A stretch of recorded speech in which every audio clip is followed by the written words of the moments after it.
ओम नमः शिवाय। हर हर महादेव। आज फाल्गुन मास के कृष्ण पक्ष की पंचमी तिथि और सोमवार है। सभी श्रोताओं की मंगल कामना के साथ शुरू करते हैं आज की कथा। इससे पहले मेरा आपसे कहना है कि आपको इस चैनल पर प्रस्तुत अध्याय अच्छे लगते हैं तो कृपया करके रोजाना प्रस्तुत होने वाले अध्याय अपने परिवारजनों और रिश्तेदारों में शेयर करें, वीडियो को लाइक करें और भगवान के निमित्त समय समय पर कमेंट भी करते रहें। भगवान श्री हरि आपकी सारी मनोकामनाएं पूर्ण करें। अगर आप इस चैनल पर पहली बार कथा सुन रहे हैं तो इस चैनल को सब्सक्राइब जरूर करें। प्रेम से कहिए गणेश जी महाराज की जय हो।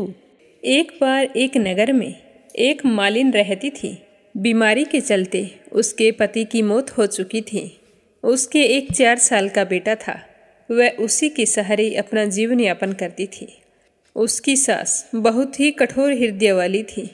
हमेशा अपनी बहू को ताने मारती, कहती कलंकनी निर्भाग कहीं की मेरे बेटे को खा गई। वो चाहे कितना भी काम करे, अपनी सासू माँ की सेवा करे, पर उसकी सास के मुख से कभी भी उसके लिए एक प्यार का शब्द भी नहीं निकला। उसे दुखी देखकर उसकी सास को कभी भी दुख नहीं होता।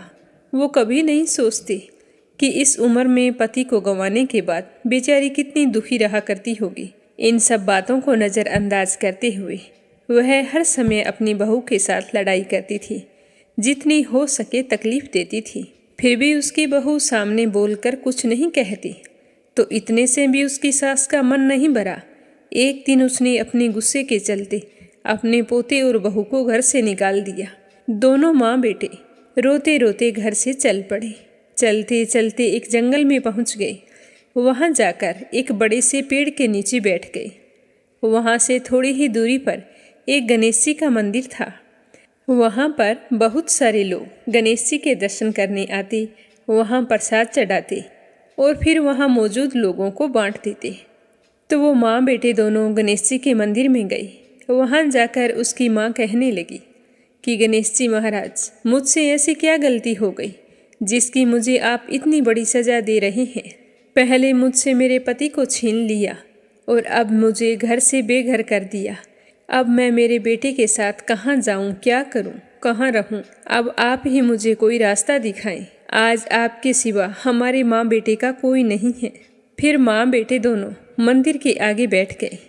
जो लोग गणेश जी का प्रसाद वहाँ पर बांटते, उसी प्रसाद को खाकर माँ बेटे अपना गुजारा करने लगे। सुबह शाम दोनों माँ बेटे गणेश जी की पूजा पाठ करते। एक दिन बैठे बैठे गणेश जी की कृपा से उन दोनों के मन में आया कि क्यों ना हम जंगल से फूल लाकर बेचें। यहाँ पर रोजाना लोग आते हैं, अगर हम फूल माला बनाकर बेचेंगे तो यहाँ आने वाले लोग पूजा के लिए फूल जरूर खरीदेंगे। तो इस तरह सोचकर दोनों माँ बेटे सुबह जल्दी जंगल में से फूल लाकर फूल माला बनाकर वहाँ पर बैठ जाते। जब गणेश जी के भक्त वहाँ पर आते तो उससे फूल खरीदते और बदले में उन्हें कुछ रुपए दे देते। तो इस तरह फूल बेचते बेचते कई दिन हो गए। तो कुछ रुपए इकट्ठे हो गए, तो उन्हीं रुपयों से वो पूजा की सामग्री और प्रसाद भी लाकर बेचने लगे। गणेश जी की कृपा से आमदनी बढ़ने लगी। धीरे धीरे उनके पास इतना रुपया इकट्ठा हो गया कि उन्होंने एक मकान बना लिया और पास ही में एक दुकान बना ली। अब उस दुकान के अंदर पूजा की सारी सामग्री, मिठाइयाँ, फूल, दुर्वा घास गणेश भक्तों के लिए हर समय मौजूद होता। तो सुविधा के लिए सारे लोग वहीं पर आकर उन्हीं की दुकान से सारा सामान खरीदते। तो वहाँ पर एक राजा की लड़की थी जो रोजाना मंदिर में पूजा करने आती थी और मालिन की दुकान से ही सामान खरीदती थी। तो मालिन के बेटे को देखकर राजकुमारी उस पर मोहित हो गई और उससे विवाह करने की सोचने लगी। एक दिन उसने अपनी भाभी से अपने मन की बात कही। तो भाभी अनुभवी थी। उसने कहा कि ननंद बाईसा, यह तो मालिन का बेटा है और तुम एक राजा की बेटी हो। अगर तुम्हारा विवाह इस मालिन के बेटे के साथ किया गया तो इससे हमारी बड़ी बदनामी होगी। पर राजकुमारी नहीं मानी। तो उसकी भाभी ने राजकुमारी की माँ यानी कि अपनी सास से यह बात कही कि हमारी बेटी मालिन के बेटे से प्यार करती है और उसी से शादी करना चाहती है। तो उसकी माँ और पिताजी ने उसे बहुत समझाया, पर वो कहने लगी कि मैंने तो प्रतिज्ञा कर ली है, अगर मैं शादी करूँगी तो उसी से करूँगी, नहीं तो मैं शादी नहीं करूँगी। तो राजा कहने लगा कि बेटा, जब तुमने प्रतिज्ञा कर ली है तो मैं तुम्हारी प्रतिज्ञा को कभी नहीं तोड़ूंगा। तो राजा खुशी खुशी अपनी बेटी का विवाह करने के लिए तैयार हो गई और उन्होंने बड़े धूमधाम से अपनी बेटी का विवाह मालिन के बेटे के साथ कर दिया। मालिन ने सबसे पहले बेटे बहू को गणेश जी के मंदिर में ले जाकर पूजा पाठ करवाया और गणेश जी का आशीर्वाद दिलवाया। उसके बाद पूरे नगर में यह बात फैल गई कि गणेश जी की पूजा करने से सारे दुख दर्द दूर हो जाते हैं। ये माँ बेटे यहाँ पर आए थे तो बिल्कुल ही गरीब थे। इनके पास खाने के लिए अनाज और पहनने के लिए कपड़े भी नहीं थे, और देखो गणेश जी की कृपा से इनके पास कितना धन हो गया है। और आज इस लड़के की शादी राजकुमार की बेटी के साथ हो गई है, तो सारे गांव वाले उसी गणेश मंदिर पर पूजा करने के लिए आने लगे और उन्हीं की दुकान से सामान खरीदते। तो ऐसा करने से मालिन के बेटे का काम दिन दुगना रात चौगुना तरक्की करने लगा। और उधर जिस दिन से मालिन की सास ने उन माँ बेटे को घर से निकाला था, उसी दिन से उसके अन्नदाता रूठ गए थे। उसके घर में घाटा लगने लगा और सारा सामान बिक गया। धीरे धीरे वह समय भी आ गया जब उस बुढ़िया को एक समय का भोजन भी नसीब नहीं होता था। उसे भूखा मरता देखकर गांव के लोग उस पर बिल्कुल भी दया नहीं दिखाते थे। कहते थे कि अपनी बेचारी विधवा बहू को किस तरह से लड़ाई करके इसने घर से बाहर निकाल दिया है, तो अपनी करनी का फल भुगत रही है। वो तो बेचारी आज ना जाने कहाँ होगी। पहले तो भगवान ने उससे उसका पति छीन लिया और फिर एकमात्र घर का सहारा था जो इस बुढ़िया ने छीन लिया। तो यह सुनकर बुढ़िया को अपने किए पर बहुत ही पछतावा होता और गांव वालों की बेरुखी देखकर एक दिन वो रोती बिलखती गांव छोड़कर निकल गई और चलते चलते उसी जंगल में पहुंच गई जहां गणेश जी का मंदिर था। वहां पहुंचकर मालिन के बेटे से कहने लगी कि बेटा, मैं तो कई दिनों से भूखी हूँ, मुझे 2 वक्त की रोटी दे दिया करो, इसके बदले में मैं तुम्हारा सारा काम कर दूंगी। तो लड़के को दया आ गई और उसने उसे काम पर रख लिया। उसने अपने दादी को नहीं पहचाना और उसने उस बुढ़िया को भोजन करवाया। फिर बुढ़िया काम पर लग गई। जैसे ही शाम हुई तो मालिन घर आई। उसने अपनी सास को देखते ही पहचान लिया और कहने लगी कि सासू माँ, आप यहाँ कैसे? तो सास ने पोते की तरफ इशारा करके कहा कि मेरी इस सेठ के यहाँ नौकरी लग गई है। तो उसकी बहू कहने लगी कि सासू माँ, आप ये कैसी बातें कर रही हो? ये आपका पोता है और ये घर भी आपका है, यहाँ आपको काम करने की क्या जरूरत है? जब आपने हमें घर से निकाला था तब गणेश जी भगवान ने हमारी रक्षा की थी।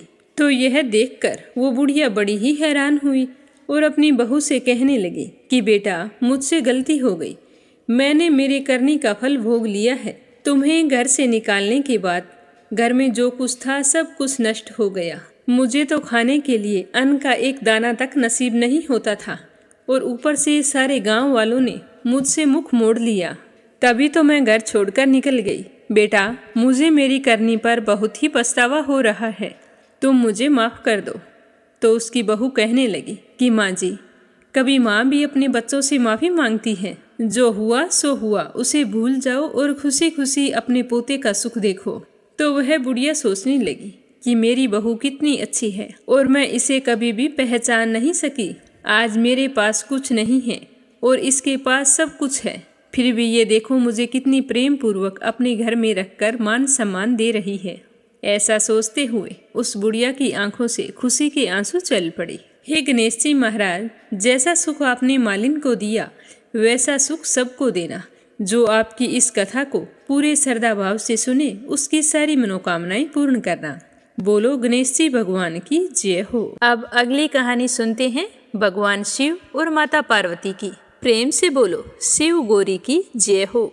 श्रद्धा और विश्वास के स्वरूप श्री पार्वती जी और श्री शंकर जी की मैं वंदना करती हूँ, जिनके बिना सिद्ध जन अपने अंतःकरण में स्थित ईश्वर को नहीं देख सकते। गंगा स्नान से पापों का नाश होना बताया गया है, परंतु नित्य गंगा में स्नान करने वाले लोग भी पाप में परिवर्तित होते देखे जाते हैं। एक समय शिवजी महाराज पार्वती जी के साथ हरिद्वार में घूम रहे थे। पार्वती जी ने देखा कि सहस्त्रों मनुष्य गंगा में नहाकर हर हर गंगे कहते हुए जा रहे हैं, परंतु सभी मनुष्य दुखी और पापपरायण हैं। पार्वती जी ने बड़े ही आश्चर्य से शिवजी से पूछा कि हे देव, गंगा में इतनी बार स्नान करने पर भी इनके पाप और दुखों का नाश क्यों नहीं हो रहा? क्या गंगा में अब वह सामर्थ्य नहीं रहा?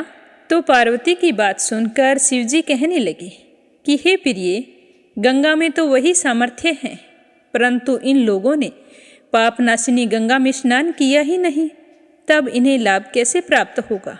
तो शिवजी की बात सुनकर पार्वती जी ने हैरानी से कहा कि आप ये कैसी बातें कर रहे हैं? अभी अभी तो हमारे सामने स्नान करके आ रहे हैं और अभी तक तो इनके शरीर भी गीले पड़े हैं और आप कह रहे हैं कि स्नान नहीं किया। तो शिवजी ने कहा कि ये केवल जल में डुबकी लगाकर आ रहे हैं। तो पार्वती कहने लगी कि हे देव, मैं आपका तात्पर्य नहीं समझी। तो भगवान भोले शंकर कहने लगे कि इसका रहस्य मैं तुम्हें कल समझाऊंगा। दूसरे दिन बड़े जोरों की बरसात होने लगी। सारी गलियां कीचड़ से भर गई। एक चौड़े रास्ते में एक गहरा खड्डा था।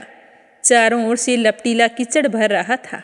तो शिवजी ने अपनी लीला से एक बूढ़े का रूप धारण किया और एक दीन विवश की तरह खड्डे में जाकर ऐसे गिर गए जैसे कोई मनुष्य चलता चलता गड्ढे में गिर गया हो और निकलने की चेष्टा कर रहा हो, परंतु वह निकल नहीं पा रहा है। और ये सारी बात पार्वती जी को समझाकर गड्ढे के पास बैठा दिया कि तुम ऐसा करना कि जब लोग यहाँ से जाए तुम जोर जोर से उन्हें सुना कर पुकारना कि देखो, मेरे वृद्ध पति अचानक से गड्ढे में गिर गए हैं। कोई पुण्य आत्मा इन्हें बाहर निकालने की कोशिश करो, इनके प्राण बचाओ और मुझ असहाय की सहायता करो। इनके सिवा मेरा कोई नहीं है। और साथ ही शिवजी ने यह भी कह दिया कि जब कोई भी व्यक्ति मुझे गड्ढे से निकालने के लिए तैयार हो, तब इतना और कह देना कि भाई, मेरे पति सर्वथा निष्पाप हैं। इन्हें वही व्यक्ति हाथ लगाए जो स्वयं निष्पाप हैं। यदि आप निष्पाप हैं तो इनके हाथ लगाइए, नहीं तो हाथ लगाते ही आप वशम हो जाएंगे। फिर तुम्हें अपने आप पता चल जाएगा कि कौन पापी है और कौन निष्पापी है।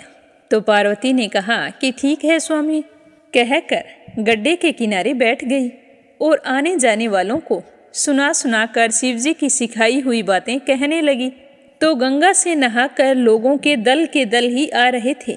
इतनी सुंदर युवती को बैठे देखा तो कईयों के मन में तो पाप आ गया और कई लोग लोक लज्जा से डर गए। कईयों को धर्म का भय हो गया, कई कानून से डर गए। जैसे ही व्यक्तियों का दल उनके पास से गुजरता तो माँ पार्वती अपने पति को बचाने के लिए उनसे गुहार करती, पर कोई भी उसकी बात सुनने को तैयार नहीं था। कई लोग तो इस तरह कहते कि मरने दो उस बुड्ढे को, क्यों उसके लिए रोती हो? तुम्हें पता है तुम कितनी सुंदर हो। और कई दयालु और अच्छे चरित्र के व्यक्ति थे, तो उन्होंने करुणावश होकर युवती के बूढ़े पति को बाहर निकालना चाहा, परंतु जैसे ही वो पकड़ने की कोशिश करते तो पार्वती के वचन सुनकर वे भी रुक जाते, क्योंकि भगवान शिव ने पार्वती से कहा था कि मेरे अगर कोई हाथ लगाए तो कह देना कि भाई, मेरे पति सर्वथा निष्पाप हैं, इन्हें वही छुए जो स्वयं निष्पाप हैं।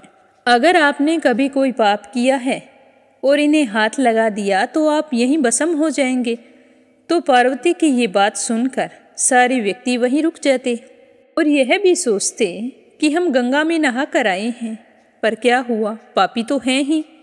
कहीं हवन करते हाथ ना जल जाएं, कहीं हम इसे निकालें और इसकी पत्नी के कहे अनुसार हम यहीं पर भस्म हो गए तो हमारे परिवार वालों का क्या होगा? चलो चलते हैं, कोई और निकाल देगा। किसी का साहस नहीं हुआ। सैकड़ों लोग आए, सैकड़ों ने पूछा और चले गए। सुबह से शाम हो गई तो शिवजी ने पार्वती से कहा कि देखो पार्वती, कोई आया गंगा में नहाने वाला। तो पार्वती भी हैरान थी कि ये क्या है, गंगा में स्नान करके आ रहे हैं और फिर भी अपने को पापी समझ रहे हैं। तो थोड़ी ही देर बाद में एक जवान हाथ में लोटा लिए हुए हर हर गंगे कहता हुआ वहाँ से निकला। तो पार्वती ने उन्हें आवाज़ लगाकर कहा कि मेरे वृद्ध पति गड्ढे में गिर गए हैं, आप उन्हें बाहर निकाल कर मेरी मदद कीजिए, मेरा इनके सिवा कोई सहारा नहीं है। तो माँ पार्वती की बात सुनकर उस युवक का हृदय करुणा से भर गया। उसने शिवजी को निकालने की तैयारी की। जैसे ही वो गड्ढे के पास जाकर शिवजी का हाथ पकड़ने लगा तो पार्वती ने रोक कर कहा कि भैया, अगर तुम सर्वथा निष्पाप हो तो ही मेरे पति को हाथ लगाना, अगर नहीं तो मेरे पति को छुआ तो छूते ही तुम जल जाओगे। तो उस समय उसने बिना किसी संकोच के दृढ़ निश्चय के साथ पार्वती से कहा कि माता, मेरे निष्पाप होने पर तुम्हें संदेह क्यों होता है? देखती नहीं हो मैं अभी गंगा नहा कर आया हूँ। भला गंगा में गोता लगाने के बाद भी कभी कोई पापी रहता है? मैं बाबा को अभी बाहर निकाल देता हूँ। तो उस युवक ने लपक कर बूढ़े बाबा को उठाकर बाहर निकाल लिया। शिव पार्वती ने उसे अधिकारी समझकर अपना असली स्वरूप प्रकट करके उसे दर्शन देकर कृतार्थ किया। तो भगवान शिव और माँ पार्वती के दर्शन करके वह भी धन्य हो गया और बारंबार उनको प्रणाम करने लगा। भगवान बोले शंकर और माँ पार्वती ने उसे हमेशा खुश रहने का आशीर्वाद दिया और वहाँ से अंतर्ध्यान हो गए। फिर शिवजी पार्वती जी से कहने लगे कि तुमने देखा, इतने लोगों में से इस एक ने ही गंगा स्नान किया है। इसी दृष्टि के अनुसार जो लोग बिना श्रद्धा और विश्वास के केवल दंभ के लिए गंगा स्नान करते हैं, उन्हें वास्तविक फल कभी नहीं मिलता। परंतु इसका यह मतलब नहीं है कि गंगा स्नान व्यर्थ हो जाता है। विश्वास के साथ किए गए गंगा स्नान का फल जरूर मिलता है। मैं आपसे भली भांति निश्चित किया हुआ सिद्धांत कहता हूँ, मेरे वचन मिथ्या नहीं है। जो मनुष्य श्री हरि का भजन करते हैं वे अत्यंत दुस्तर संसार सागर को सहज ही पार कर जाते हैं। इसीलिए धर्म, पूजा पाठ, स्नान, दान, हर चीज में व्यक्ति की आस्था और विश्वास जरूर होना चाहिए, अन्यथा हमें उसका कोई पुण्य फल नहीं मिलता। तो प्रेम से बोलो शिव गौरी की जय हो। अब अपने सुनते हैं भागवत कथा का आगे का अध्याय। तो प्रेम से कहिए श्री हरि विष्णु भगवान के अनंत स्वरूपों की जय हो। भागवत कथा की जय हो। उद्धव जी ने पूछा कि हे श्री कृष्ण भगवान, आत्मा है दृष्टा और देह है दृश्य, आत्मा स्वयं प्रकाश है और देह है जड़। ऐसी स्थिति में जन्म मृत्यु रूप संसार ना शरीर को हो सकता है और ना आत्मा को, परंतु इसका होना भी उपलब्ध होता है। तब यह किसे और कैसे होता है? आत्मा तो अविनाशी, प्राकृत, अपराकृत गुणों से रहित, शुद्ध, स्वयं प्रकाश और सभी प्रकार के आवरणों से रहित है, तथा शरीर विनाशी, सगुण, अशुद्ध, प्रकाश्य और आवृत है। आत्मा अग्नि के समान प्रकाशमान है, तो शरीर काठ की तरह अचेतन है। फिर यह जन्म मृत्यु रूप संसार है कैसे? तो उद्धव जी की बात सुनकर भगवान कहने लगे कि प्यारे उद्धव जी, संसार का अस्तित्व नहीं है। जब तक देह, इंद्रिय और प्राणों के साथ आत्मा की संबंध भ्रांति है, तब तक अविवेकी पुरुष को वह सत्य सा प्रतीत होता है। जैसे स्वप्न में अनेकों विपत्तियाँ आती हैं, पर वास्तव में वे नहीं हैं, फिर भी स्वप्न टूटने तक उनका अस्तित्व बना रहता है, मिटता नहीं है। वैसे ही संसार के न होने पर भी जो उसमें प्रतीत होने वाले विषयों का चिंतन करते रहते हैं, उनके जन्म मृत्यु रूप संसार की निवृत्ति नहीं होती। जब मनुष्य स्वप्न देखता रहता है, तब नींद टूटने से पहले उसे बड़ी बड़ी विपत्तियों का सामना करना पड़ता है, परंतु जब उसकी नींद टूट जाती है, वह जाग पड़ता है, तब ना तो स्वप्न की विपत्तियाँ रहती हैं और ना ही उनके कारण होने वाले मोह विकार रहते हैं। प्यारे उद्धव जी, अहंकार ही शोक, भय, हर्ष, क्रोध, मोह, जन्म मृत्यु का शिकार बनता है। इससे आत्मा का तो कोई संबंध नहीं है। देह, इंद्रिय, प्राण और मन में स्थित आत्मा ही जब उसका अभिमान कर बैठती है, उन्हें अपना स्वरूप मान लेती है, तब उसका नाम जीव हो जाता है। उसकी सूक्ष्म अति सूक्ष्म आत्मा की मूर्ति है, गुण और कर्मों का बना हुआ लिंग शरीर। उसे कहीं सूत्र आत्मा कहा जाता है और कहीं महतत्व कहा जाता है। उसके और भी बहुत से नाम हैं। वही काल रूप परमेश्वर के अधीन होकर जन्म मृत्यु रूप संसार में इधर उधर भटकता रहता है। वास्तव में मन, वाणी, प्राण और शरीर अहंकार के ही कार्य हैं।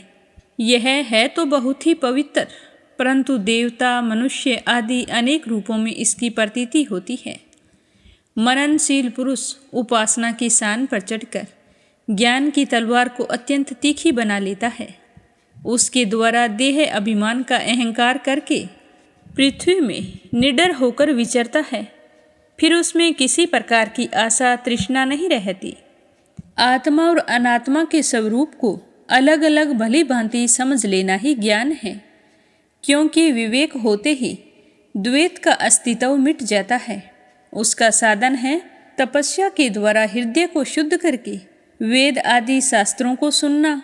इसके अतिरिक्त सुनने योग्य युक्तियाँ, महापुरुषों के उपदेश और इन दोनों से आवृत स्वानुभूति भी प्रमाण है। सबका सार यही निकलता है कि इस संसार के आदि में जो था वही अंत में रहेगा, और इसका मूल कारण और प्रकाशक है वही अद्वितीय उपाधि शून्य परमात्मा बीच में भी है। उसके अतिरिक्त और कोई वस्तु नहीं है। सोने से कुंडल, कंगन आदि बहुत सारे आभूषण बनते हैं, परंतु जब वे गहने नहीं बने थे तब भी वह सोना था, और गहने बन गए तब भी वह सोना ही कहलाता है। जब गहने नहीं रहेंगे तब भी वह सोना ही होगा। इसी प्रकार जब बीच में उसके कंगन, कुंडल आदि अनेकों नाम रखकर व्यवहार करते हैं तब भी वह होता तो सोना ही है। ठीक उसी प्रकार जगत का आदि, अंत और मध्य मैं ही हूँ। सोने की तरह मैं ही सत्य तत्व हूँ। इस बात को भली भांति समझ लो। मन की 3 अवस्थाएं होती हैं, जागृत, स्वप्न और सुषुप्ति। इन अवस्थाओं के कारण 3 ही गुण हैं, सत्व, रज और तम, और जगत के 3 भेद हैं, इंद्रियां, पृथ्वी आदि और कर्ता। ये सभी त्रिविधताएं जिसकी सत्ता से सत्य के समान प्रतीत होती है, और समाधि आदि में यह त्रिविधता ना रहने पर भी जिसकी सत्ता बनी रहती है, वह तुरीय तत्व इन तीनों से परे है, और इनमें अनुगत चौथा ब्रह्म तत्व ही सत्य है। ये निश्चित है कि जो उत्पत्ति से पहले नहीं था और प्रलय के पश्चात भी नहीं रहेगा। ऐसा समझना चाहिए कि वो बीच में भी नहीं है, केवल कल्पना मात्र है, नाम मात्र है। यह निश्चित सत्य है कि जो पदार्थ जिससे बनता है, जिसके द्वारा प्रकाशित होता है, वही उसका वास्तविक स्वरूप है, वही उसकी परमार्थ सत्ता है। यह मेरा कहना है। ठीक उसी तरह जिस प्रकार सोना है, यह जो विकारमीय राज सृष्टि है, यह ना होने पर भी दिख रही है। यह स्वयं प्रकाश ब्रह्मा ही है। इसीलिए विषय, इंद्रिय, मन और पंचभूत आदि जितने चित्र विचित्र नाम रूप हैं, उनके रूप में ब्रह्मा ही प्रतीत हो रहा है। ब्रह्म विचार के साधन है सुनना, मनन, निध्यासन और स्वानुभूति। उनमें सहायक है आत्मज्ञानी गुरुदेव। इनके द्वारा विचार करके स्पष्ट रूप से देह आदि अनात्म पदार्थों का निषेध कर देना चाहिए। इस प्रकार निषेध के द्वारा आत्म विषयक संदेहों को छिन्न भिन्न करके अपने आनंद स्वरूप आत्मा में ही मगन हो जाए और सब प्रकार की विषय वासनाओं से रहित हो जाए। निषेध करने की प्रक्रिया यह है कि पृथ्वी का विकार होने के कारण शरीर आत्मा नहीं है। इंद्रिय उनके अधिष्ठात देवता, प्राण, वायु, जल, अग्नि एवं मन भी आत्मा नहीं है, क्योंकि इनका धारण पोषण शरीर के समान ही अन्न के द्वारा होता है। बुद्धि, अहंकार, चित्त, आकाश, पृथ्वी, शब्द आदि विषय और गुणों की साम्यावस्था प्रकृति भी आत्मा नहीं है, क्योंकि ये सब के सब दृश्य और जड़ हैं। जिसे मेरे स्वरूप का भली भांति ज्ञान हो गया है, उसकी वृत्तियाँ और इंद्रियाँ यदि सम्माहित रहती हैं तो उनसे लाभ ही क्या है। और यदि वे विक्षिप्त रहती हैं तो उनसे हानि भी क्या है, क्योंकि अंतःकरण और बाह्यकरण सभी गुणमय हैं और आत्मा से इनका कोई संबंध नहीं है। ठीक उसी तरह जैसे आकाश में घने बादल छा जाते हैं या फिर वो इधर उधर बादल बिखर जाते हैं तो इसका असर सूर्य पर नहीं पड़ता है, वह तो उसी तरह अपनी ही स्थिति में विराजमान रहता है। जैसे वायु आकाश को सुखा नहीं सकती, आग जला नहीं सकती, जल भिगो नहीं सकता और धुआं और धूल मिट्टी मटमेला नहीं कर सकते। ऋतुओं के गुण गर्मी सर्दी आदि उसे कभी प्रभावित नहीं कर सकते, क्योंकि ये सब आने जाने वाले क्षणिक भाव हैं और आकाश इन सब का एक रस अधिष्ठान है। उसी प्रकार सतवगुण, रजोगुण और तमोगुण की वृत्तियाँ तथा कर्म अविनाशी आत्मा का स्पर्श नहीं कर पाते, वह तो सर्वथा इससे परे हैं। इसके द्वारा तो केवल वही संसार में भटकता है जो इनमें अहंकार कर बैठता है। इसीलिए मनुष्य को ऐसा होने पर तब तक इन माया निर्मित गुणों और कार्यों का संग सर्वथा त्याग देना चाहिए जब तक मेरे सदृढ़ भक्ति योग के द्वारा मन का रजोगुण रूप मल एकदम से निकल ना जाए। जैसे भली भांति चिकित्सा ना करने पर रोग का जड़ से नाश नहीं होता है, वह बार बार उभर कर मनुष्य को सताया करता है, वैसे ही जिसके मन की वासनाएं और कर्मों के संस्कार मिट नहीं गए हैं, जो स्त्री पुरुष आदि में आसक्त हैं, वह बार बार अधूरे योगी को बैधता रहता है और उसे कई बार योग भ्रष्ट भी कर देता है। देवताओं द्वारा प्रेरित शिष्य पुत्र आदि के द्वारा किए हुए विघ्नों से यदि कदाचित अधूरा योगी मार्गच्युत हो जाता है तो वह अपने पूर्व अभ्यास के कारण पुनः योग अभ्यास में लग ही जाता है। कर्म आदि में उसकी प्रवृत्ति नहीं होती। जीव संस्कार आदि से प्रेरित होकर जन्म से लेकर मृत्यु तक कर्म में ही लगा रहता है और उसमें ही इष्ट अनिष्ट बुद्धि करके हर्ष विषाद आदि विकारों को प्राप्त होता रहता है। परंतु जो जीव तत्व का साक्षात्कार कर लेता है, वह प्रकृति में स्थिर रहने पर भी, संस्कार अनुसार कर्म होते रहने पर भी उनमें इष्ट अनिष्ट बुद्धि करके हर्ष विषाद आदि विकारों से युक्त नहीं होता, क्योंकि आनंद स्वरूप आत्मा के साक्षात्कार से उसकी संसार संबंधी सभी आशाएं तृष्णाएं पहले से ही नष्ट हो चुकी होती हैं।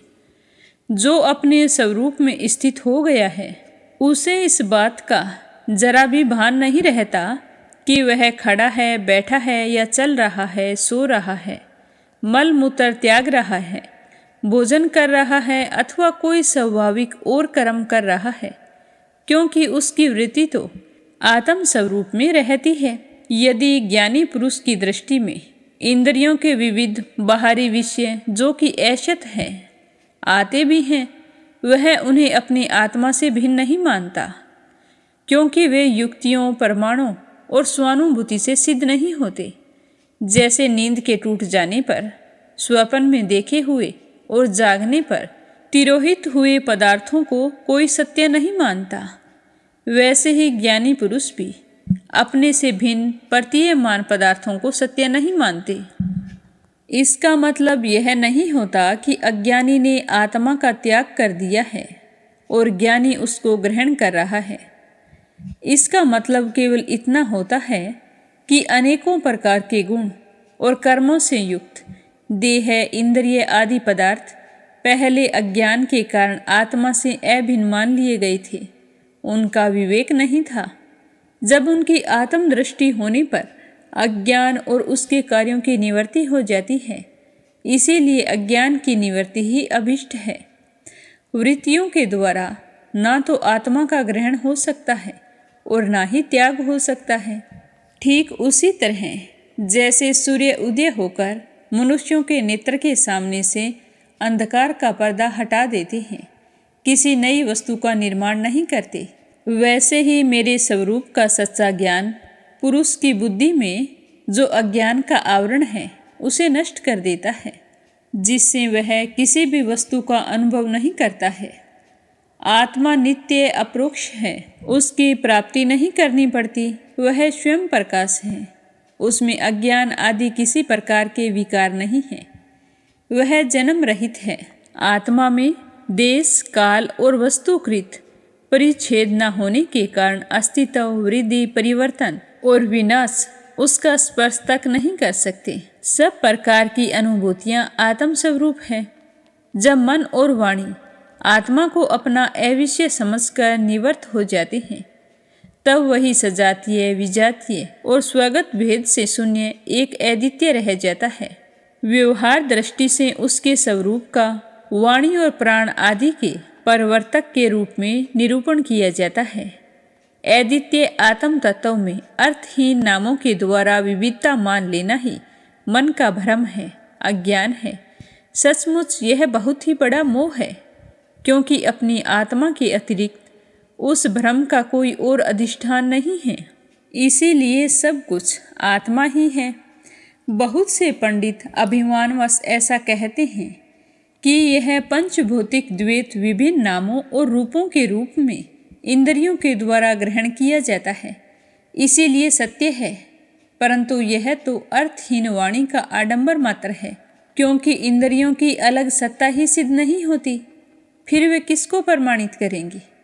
यदि योग साधना पूरी होने के पहले ही किसी साधक का शरीर रोग आदि उपद्रवों से पीड़ित हो, तो उसे इन उपायों का आश्रय लेना चाहिए। गर्मी, ठंडक आदि को चंद्रमा और सूर्य आदि की धारणा के द्वारा, वात आदि रोगों को वायु धारणा युक्त आसनों के द्वारा और ग्रहसा दिक्कत विघ्नों को तपस्या, मंत्र एवं औषधि के द्वारा नष्ट कर डालना चाहिए। काम, क्रोध आदि विघ्नों को मेरे चिंतन और नाम संकीर्तन के द्वारा नष्ट कर देना चाहिए। पतन की ओर ले जाने वाले दंभ, मद आदि विघ्नों को धीरे धीरे महापुरुषों की सेवा करके दूर कर देना चाहिए। कोई मनस्वी योगी नाना प्रकार के उपायों के द्वारा इस शरीर को सुदृढ़ और युवावस्था में स्थिर करके फिर अणिमा आदि सिद्धियों के लिए योग साधना करते हैं, परंतु बुद्धिमान पुरुष ऐसे विचार का समर्थन नहीं करते, क्योंकि यह तो एक फिजूल का प्रयास है। ठीक उसी प्रकार जिस तरह वृक्ष में लगे हुए फल के समान इस शरीर का नाश तो एक ना एक दिन अवश्य होगा। यदि बहुत दिनों तक निरंतर और आदरपूर्वक योग साधना करते रहने पर शरीर सुदृढ़ भी हो जाए, तब भी बुद्धिमान पुरुष को अपनी साधना छोड़कर उतने में ही संतोष नहीं करना चाहिए।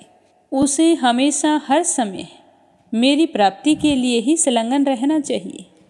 जो साधक मेरा आश्रय लेकर मेरे द्वारा कही हुई योग साधना में संलग्न रहता है, उसे कोई भी विघ्न बाधा डिगा नहीं सकती।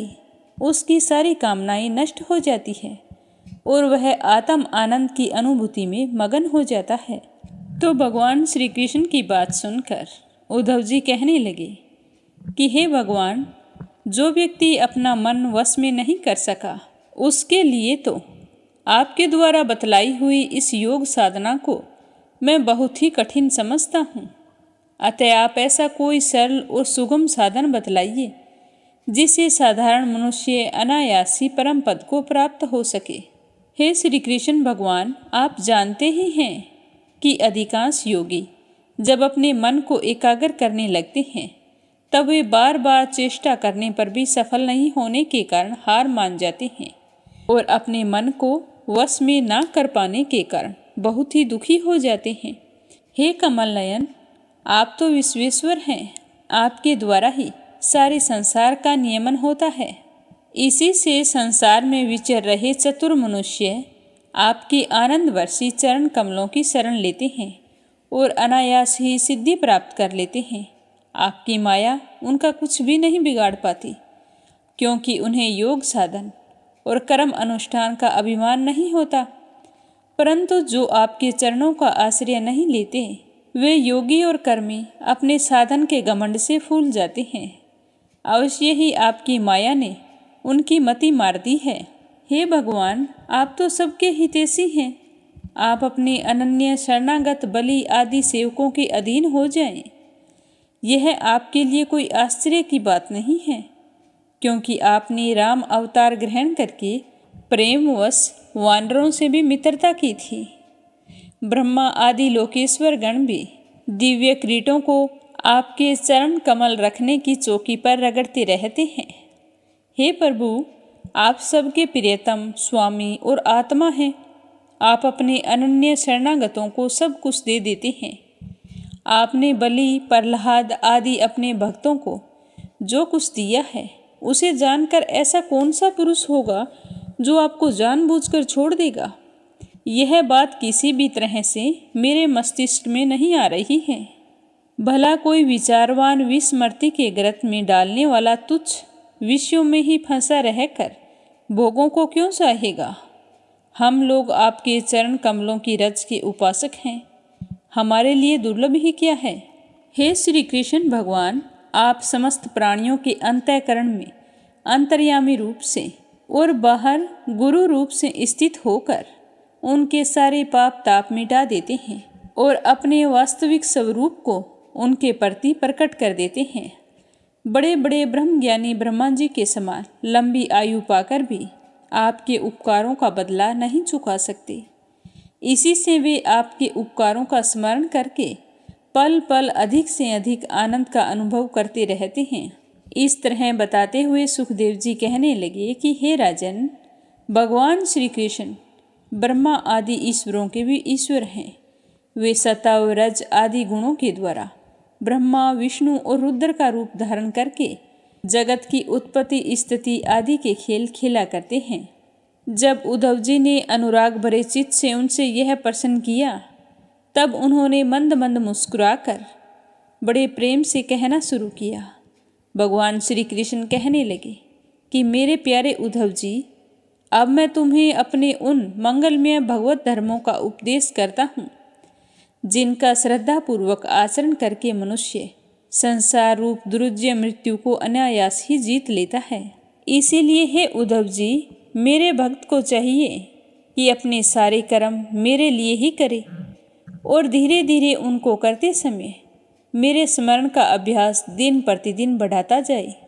निरंतर ऐसा करने से कुछ ही दिनों में उसके मन और चित्त मुझ में समर्पित हो जाएंगे और मन और आत्मा मेरे ही धर्मों में रम जाएंगी।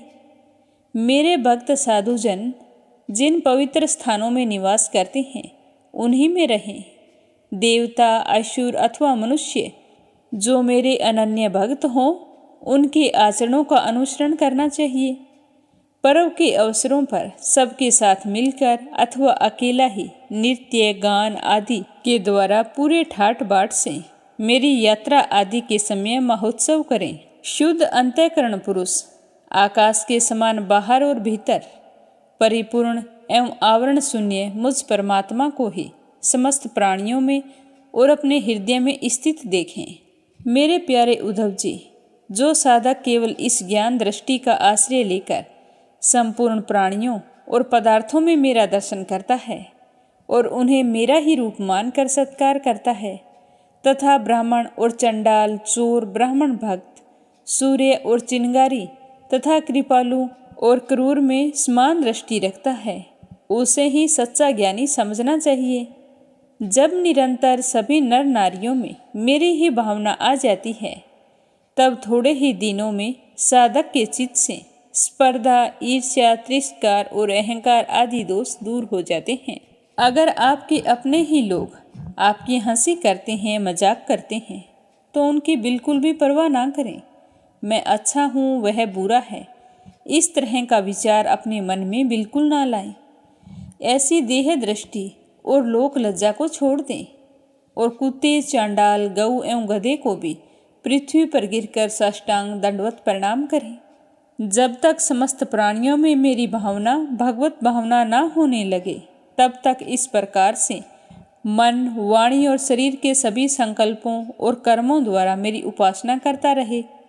हे उद्धव जी, जब इस प्रकार सर्वत्र आत्म बुद्धि, ब्रह्मा बुद्धि का अभ्यास किया जाता है, तब थोड़े ही दिनों में उसे ज्ञान होकर सब कुछ ब्रह्म स्वरूप दिखने लगता है।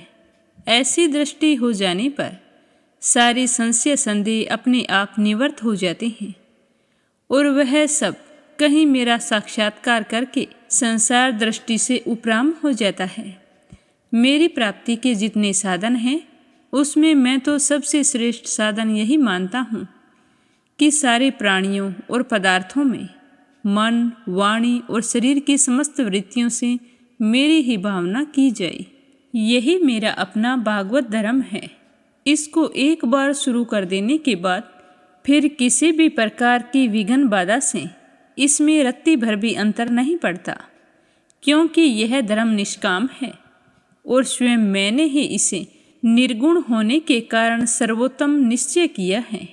भागवत धर्म में किसी प्रकार की त्रुटि पड़ना तो दूर रहा, यदि इस धर्म का साधक भय, शोक आदि के अवसर पर होने वाली भावना और रोने पीटने भागने जैसा निरर्थक कर्म भी निष्काम भाव से मुझे समर्पित कर दे तो वे मेरी प्रसन्नता के कारण धर्म बन जाते हैं। विवेकियों के विवेक और चतुरों की चतुराई की पराकाष्ठा इसी में है कि वे इस विनाशी और सत्य शरीर के द्वारा मुझ अविनाशी एवं सत्य तत्व को प्राप्त कर ले।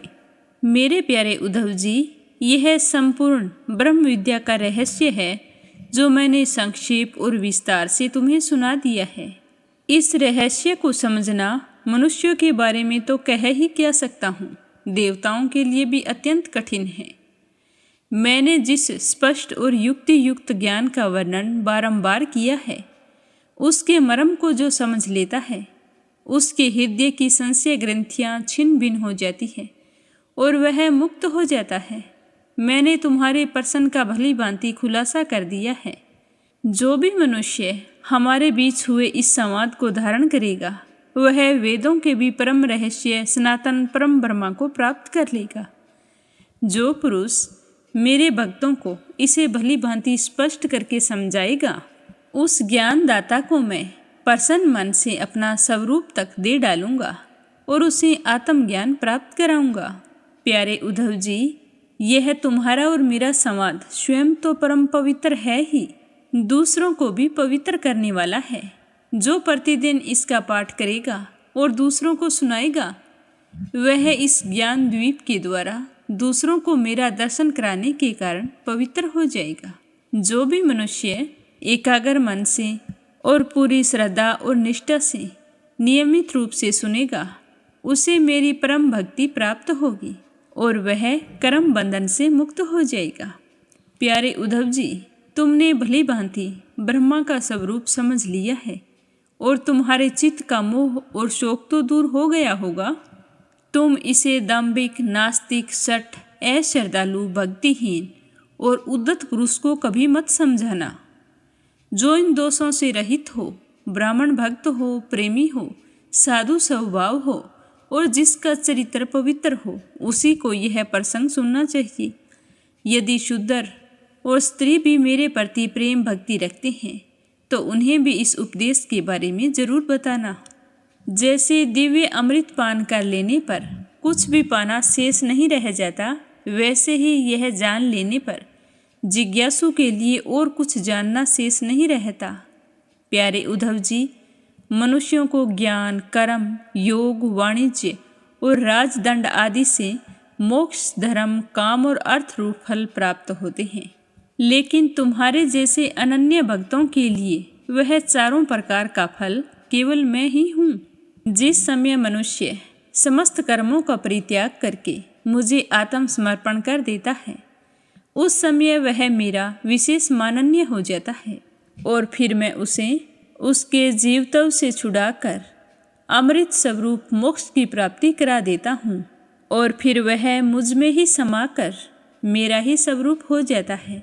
इस प्रकार बताते हुए सुखदेव जी कहते हैं कि हे राजन, इस तरह उद्धव जी योग मार्ग का पूरा पूरा उपदेश प्राप्त कर चुके थे। भगवान श्री कृष्ण की बात सुनकर उनकी आंखों में आंसू उमड़ आए और प्रेम की बाढ़ से गला रुंध गया। वो चुपचाप हाथ जोड़कर खड़े रहे। वो वाणी से कुछ भी नहीं बोल सके। उनका चित्त प्रेम से विहाल हो रहा था। उन्होंने धैर्यपूर्वक उसे रोका और अपने को अत्यंत सौभाग्यशाली मानते हुए यदुवंश शिरोमणि भगवान श्री कृष्ण के चरणों को स्पर्श किया और हाथ जोड़कर उनसे यह प्रार्थना की कि हे भगवान श्री कृष्ण, आप माया और ब्रह्मा आदि के मूल कारण हैं। मैं मोह के अंधकार में भटक रहा था, आपके सत्संग से वह सदा के लिए भाग गया। भला जो अग्नि के पास पहुंच जाता है, उसके सामने क्या शीत अंधकार और उसके कारण होने वाला भय ठहर सकता है। हे भगवान, आपकी मोहिनी माया ने मेरा ज्ञान दीपक छीन लिया था, परंतु आपने कृपा करके वह फिर से अपने सेवक को लौटा दिया है। आपने मेरे ऊपर महान अनुग्रह की वर्षा की है। ऐसा कौन होगा जो आपके इस कृपा प्रसाद का अनुभव करके भी आपके चरण कमलों की शरण छोड़ दे, आपको छोड़ और दूसरे किसी का सहारा ले ले। आपने अपनी माया से सृष्टि वृद्धि के लिए वृष्णि, अंधक और यादवों के साथ मुझे स्नेह पास से बांध दिया था। आज आपने आत्मबोध की तीखी तलवार से उसके सारे बंधनों को काट डाला है। महायोगेश्वर भगवान श्री कृष्ण, मेरा आपको बारंबार नमस्कार है। अब आप कृपया करके मुझ शरणागत को ऐसी आज्ञा दीजिए जिससे आपके चरण कमलों में मेरी अनन्य भक्ति हमेशा बनी रहे। तो उद्धव जी की बात सुनकर भगवान श्री कृष्ण कहने लगे कि प्यारे उद्धव जी, अब मेरी तुम्हें आज्ञा है कि तुम बद्री वन में चले जाओ। वह मेरा ही आश्रम है। वहाँ मेरे चरण कमलों के धोवन गंगा जल का स्नान पान के द्वारा सेवन करके तुम पवित्र हो जाओगे। अलकनंदा के दर्शन मात्र से तुम्हारे सारे पाप ताप नष्ट हो जाएंगे। प्यारे उद्धव जी, तुम वहाँ वृक्षों की छाल पहनना, वन के कंद मूल फल फूल खाना और किसी भोग की अपेक्षा ना रखकर अपने आप में ही मस्त रहना। सर्दी गर्मी दुख सुख कुछ भी आ जाए, उसे में सम्मान भाव से रहकर स्वभाव सौम्य रखना, इंद्रियों को वश में रखना, अपने चित्त को शांत रखना, बुद्धि समाहित रखना। इन सब का पालन करते हुए हर समय तुम मेरे स्वरूप के ज्ञान और अनुभव में डूबे रहना।